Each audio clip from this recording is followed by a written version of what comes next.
For thousands of years, women have been defined by their bodies and their childbearing capabilities and their sexuality, which, if you look at modern day culture and society, hasn't changed much. If you look at Cosmo, it's all about sexuality and fashion and what celebrity babies are being born.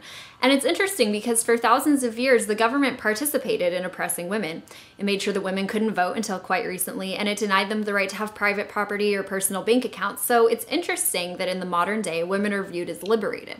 That's mainly because they can have jobs and work just like men, and they can vote just like men. But if you look at the issues that are sold as being central to women and vital to their political engagement, you'll find that it ties them right back to all the values that they were defined by for so many years.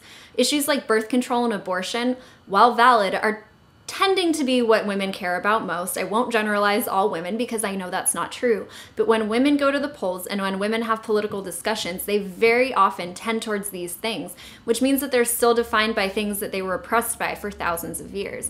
And it's one thing if people want to say, well, I don't want a white Republican male deciding what I can put in my body. That's fine. I totally agree. I don't want that either. But at the same time, I don't want a Democrat or a black person, or a woman defining what I can put in my body. And I find it interesting that women care so much about that, most women, I won't generalize, but that many women care about that, and at the same time, they don't care that government agents can take their tax dollars and decide what to do with them, that they can fund wars and they can kill little children and they can fund companies that poison our food and redistribute wealth from all people to the very richest who control the government.